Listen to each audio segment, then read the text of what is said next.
We have a quorum around the table, so we're fine. Councillor Simpson, then Mayor Goff to finish it off. Thank you, Mr. Chairman. Look, I want to congratulate the team for the work they have done, and I was particularly interested in the summary of the fact of the increase in reporting that we are now having with our CCOs. I think at the end of the day, the people on the street are saying quite often that there is no control in the CCOs, and we are constrained to some degree, but I think the fact that staff themselves have acknowledged that this council term we have worked harder to get that, or tighter, I should say, in getting that reporting done is to be congratulated. I also want to thank Auckland Transport for their willingness to, well, not their willingness, they have to really, but their incorporation of the April resolutions into their SOI, and the other CCOs for, again, tightening up their reporting back to us. However, Mr. Chairman, I will be abstaining on the Auckland Transport Statement of Intent, and it's on a process issue only. One of the recommendations in the April workshop was that Auckland Transport's final statement of intent include the outcome of a workshop which covered 7 issues. They haven't been completed. That workshop is on August the 7th. I also take note of Councillor Bartley's comments around the way Auckland Transport are saying in their statement of intent we should behave with regards to selling issues, inverted commas, to our communities. And I think this point will be expanded on more in the governing body meeting. I think it's item 9 on the 25th of July. So I believe that when that August 7th workshop is completed, the resolutions will be correct and the statement of intent will be correct. And I think when Thursday's meeting in the governing body, you'll get a better attitudinal governing body, local board, Auckland Transport relationship. So to that extent, I don't want to vote against it, but I'll abstain. Thank you. Thank you. Mayor Goff.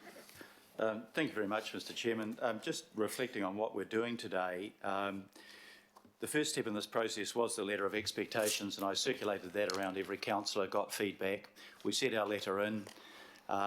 We then got the CCO's statements of intent, and on the 16th of April, all of us sat down together and we worked out what we wanted to change. Everybody had a fair go to put forward proposals for change.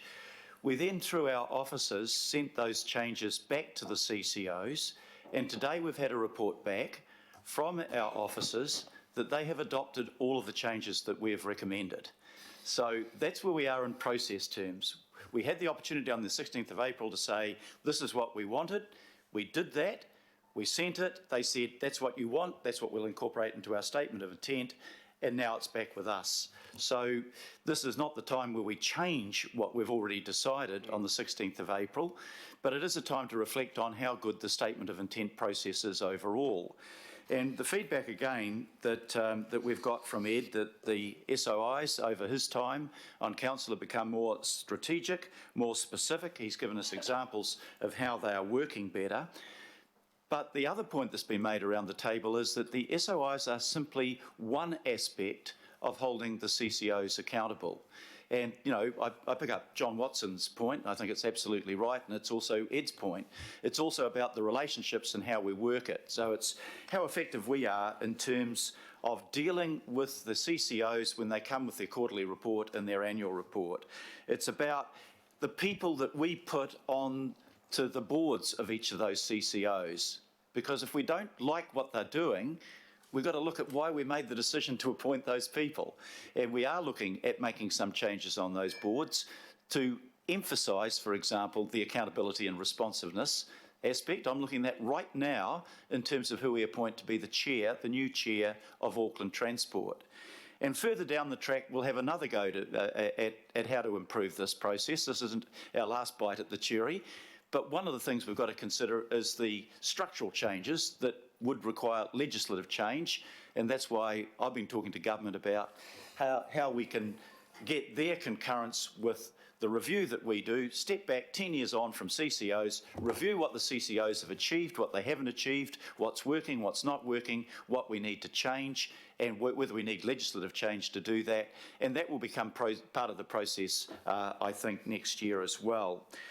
We've got diverted onto the question of congestion, but I think everybody recognises that AT is one player in that, and they recognise that it is a problem with congestion. I welcome the AA report to say that it hasn't got worse in the last 2 years, although it feels worse to me on the roads that I drive on. And I welcome the fact that actually what we decided with the ATAP program last year is putting, 50% more money. We've gone from $20 billion in the LTP to $29 billion that goes to ATAP. So we've increased it by nearly 50%. That will make a difference. And, the stuff that Councillor Darby has talked about and we've put in our Auckland plan, we all know that building more motorways isn't going to be the answer. It's around all of the other things, a better functioning public transport system. And we can celebrate the advances and say, yes, we've still got a lot more to go. But that's a much wider question than simply the SOI. So what we're doing today, just to summarise, Mr Chair, we've put the suggestions in through our officers at the end of the table, and thank you, folk, for the work that you've done on that. The CCOs have come back dutifully and said, that's what you want, that's what we've incorporated, and now we vote to support the SOI that we have framed in that way. That's what we're doing today. Is that the end of the process in terms of accountability and responsiveness? No, it's simply one step along the way. Thank you.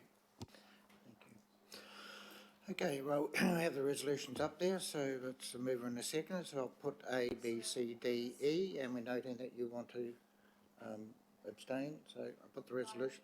I'd like to take the Auckland Transport Plan, please. Okay, how are we going to do that?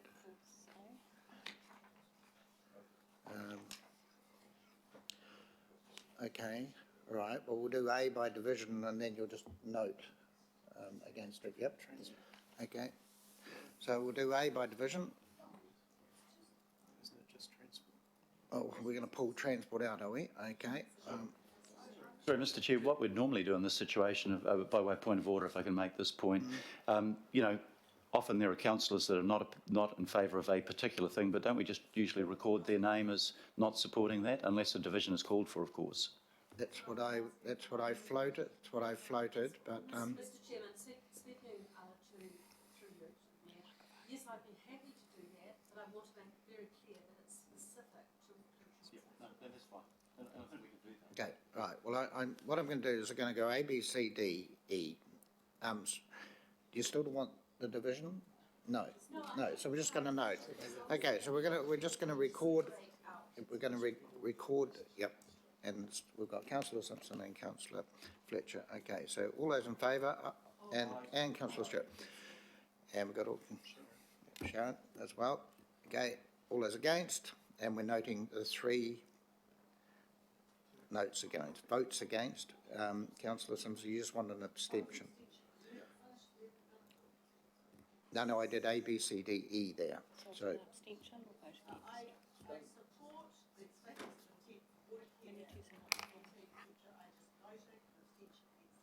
Okay, so there's two votes against. There's 2 votes against and 1 abstention against, specifically about the Auckland Transport.